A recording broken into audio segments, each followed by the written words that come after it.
Bonjour à tous et bienvenue sur la chaîne. On se retrouve aujourd'hui pour le tirage des énergies du mois de juillet pour les poissons, ascendant poisson et lune en poisson. Ceci est un tirage général, donc s'il ne résonne pas avec votre situation, je vous conseille de consulter le tirage correspondant à votre signe ascendant et celui de votre signe lunaire pour avoir plus d'informations. Si vous ne connaissez pas votre signe ascendant ou votre signe lunaire, j'ai placé en barre d'informations des liens qui vont vous permettre de les calculer. Comme d'habitude, ce mois-ci, j'ai fait un tirage en 3 cartes au Rider Tarot Deck. La première carte va correspondre au début du mois, la seconde carte va correspondre au milieu du mois, et la dernière carte va correspondre à la fin du mois. Donc on va commencer tout de suite avec la première carte que j'ai tirée pour vous, et c'est la carte de l'étoile, qui nous parle de but, qui nous parle de rêve, qui nous parle d'espoir, qui nous dit de garder confiance, foi et optimisme en une situation. C'est une carte qui nous parle aussi de bonté, de générosité, parfois même de générosité excessive, dans le sens où on s'oublie peut-être un peu trop pour les autres. C'est une carte qui va nous parler aussi de s'investir dans une situation, donc d'y consacrer beaucoup de temps et d'énergie, et voire même dans certains cas de se sacrifier pour cette situation, d'y passer trop de temps pour au final ne pas récolter forcément autant que ce que l'on a investi, hein. Dans ses mauvais côtés, l'étoile, c'est l'investissement excessif. Voilà, on se démène pour au final récolter 3 miettes. Voilà, on ne reçoit pas assez par rapport à ce qu'on a investi, hein. C'est une carte aussi qui va nous parler de reconstruction, de guérison, de s'octroyer du temps pour soi. Pour certains, vous avez vécu une épreuve en fait récemment. La carte donne un peu l'impression que pour certains au passé, vous avez été mis entre guillemets à genoux vis-à-vis d'une situation. On voit d'ailleurs sur la carte de l'étoile le personnage représenté à genoux, tandis que sur les deux autres cartes, les personnages sont représentés debout. Donc effectivement, pour certains, il y a l'idée de se relever d'une situation, de reprendre des forces, reprendre de l'énergie, voire même on va vous demander avec la carte de la force qui est placée juste à côté de vous endurcir. Donc il y a l'idée un petit peu de se dire, bah voilà, ça s'est passé comme ça, mais maintenant hop, on passe à autre chose, on se relève, on y va, on avance. Et il y a l'idée un petit peu de s'endurcir, notamment sur le plan sentimental, émotionnel, parce que souvent la carte de l'étoile, dans ses mauvais côtés, c'est la personne qui est vraiment très très dans l'émotion, qui se laisse bouleverser par ses émotions, dans le sens où ce sont ses émotions qui la contrôlent ou qui la dominent. Et la carte en fait de l'étoile, de la force, pardon, placée juste à côté, va vous dire un peu de mettre les émotions de côté, de pas trop écouter vos émotions et de vraiment, comme si vous deviez mettre un petit peu une armure et on y va quoi, hein. Voilà. C'est une carte qui va représenter aussi, donc la carte de l'étoile, l'idée générale qu'il y a un projet qui est en cours de gestation, en cours de création. Pour autant, le moment n'est pas encore venu de le mettre sur place. Donc effectivement, pour certains d'entre vous, vous avez des projets qui sont en cours, mais ces projets ne sont pas encore matérialisés. Ce sera certainement pour certains le cas à la fin du mois, puisque la carte du magicien, ou qu'on appelle aussi le battleur, elle nous parle de la mise sur pied d'un projet. Donc il est possible que pour certains, vous travaillez sur un projet depuis quelque temps, et à la fin du mois, ce projet va voir le jour, ou alors du moins au cours du mois de juillet, hein.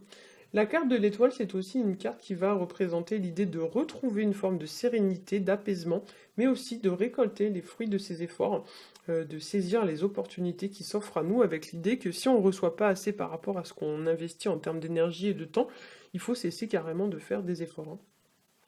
On peut aussi voir avec l'idée de la carte de l'étoile, on peut y voir l'idée de se mettre à nu face à une personne, voire même de s'excuser, de demander pardon. Il y a des choses un petit peu à dévoiler de manière très sincère avec cette carte.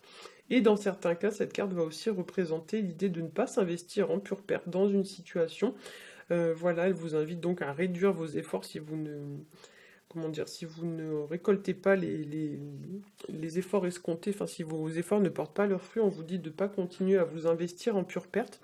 Dans certains cas aussi, la carte de l'étoile, dans ses mauvais aspects, c'est la personne qui est vraiment ultra sensible, mettons qui pleure pour un rien, qui se laisse vraiment bouleverser par ses émotions, hein. C'est aussi une carte qui va évoquer une idée un peu d'humilité et de soumission. Donc placée à côté de la force, il y a l'idée un petit peu de pas, voilà, de pas être trop soumis, entre guillemets, d'acquérir une certaine forme de force physique ou mentale, hein. La carte de la force, elle, donc comme je vous l'ai dit, va nous parler de force, donc physique ou mentale. Elle évoque le courage, la foi, la détermination, l'idée de passer à l'action vis-à-vis d'une situation et de prendre ou de reprendre le contrôle d'une situation, de reprendre la situation bien en main. Avec la force, on vous invite aussi à une forme de maîtrise, on vous invite à dompter votre impulsivité, à maîtriser vos émotions et à ne pas les laisser vous submerger, hein. Cette carte vous parle aussi de reprendre une forme d'assurance, une forme d'estime de soi. La carte vous dit de ne pas vous laisser, entre guillemets, asservir. La carte va évoquer aussi l'autorité face à laquelle parfois on a du mal à s'imposer. Donc ça peut être un conflit d'autorité avec une personne ou quelque chose comme ça. Une personne, entre guillemets, qui va essayer un petit peu de vous rentrer dedans, hein, de vous soumettre. Et voilà, on vous demande avec cette carte de ne pas vous laisser faire. Il y a même l'idée peut-être de se défendre un petit peu vis-à-vis de cette situation. Il y a une forme quand même de lutte avec la carte de la force, hein, donc il est possible, voilà, que pour certains vous soyez amené, on va dire, à mener une forme de combat un petit peu ce mois-ci, hein. C'est une carte qui peut aussi faire rapport à tout ce qui va être le rapport de force, le tyrannisme, la soumission, la domination, etc. Donc il y a l'idée un petit peu de ne pas s'écraser non plus face aux autres avec cette carte, hein. Cette carte va aussi évoquer parfois donc, tout ce qui est de l'ordre du conflit, de l'opposition, de la colère, des disputes, violences verbales, physiques. Voilà, pour certains, il y a des choses à dire, et puis du coup, on va vous dire attention quand même à la façon dont vous dites les choses, hein, soyez pas non plus trop violent dans votre façon de dire les choses. Et au contraire, si vous êtes un petit peu quelqu'un de très sensible, qui dit pas les choses et tout, essayez quand même de prendre un certain ton, parce que sinon vous allez clairement vous faire, entre guillemets, marcher sur les pieds, quoi. Cette carte aussi peut nous parler de trouver un juste milieu en fait dans les relations. La carte de la force, elle illustre parfaitement le principe de la main de fer dans un gant de velours. C'est vraiment normalement la force tranquille. Euh, Ce qui vous est conseillé, c'est la modération, hein. Mais il y a l'idée quand même que si les gens dépassent les bornes, il faut pas non plus tout accepter, hein. Maintenant, on est capable à un certain moment donné dans notre vie de dire, voilà, stop, maintenant ça suffit, la situation a assez duré, moi je peux plus supporter ça. C'est vraiment l'idée, voilà, de mettre un terme à des situations qui vous épuisent, qui vous vident, hein, voilà, qui vous drainent. On a un peu cette notion d'ailleurs d'épuisement et de drainage dans la carte de l'étoile. Mais voilà, il y a l'idée qu'à un moment donné, on ne peut pas non plus toujours caresser les gens dans le sens du poil, et on est obligé un petit peu de monter au créneau pour se faire un peu respecter, quoi. Alors ensuite, la dernière carte que j'ai tirée pour vous, c'est la carte du battleur, qu'on appelle aussi le magicien. Donc c'est une carte qui va nous parler du commencement, du début d'une situation, de la concrétisation d'un projet. On peut y voir aussi une transition entre deux situations. Le battleur évoque aussi la fougue, le dynamisme, l'énergie, la volonté de mener à bien un projet et de s'y investir pleinement.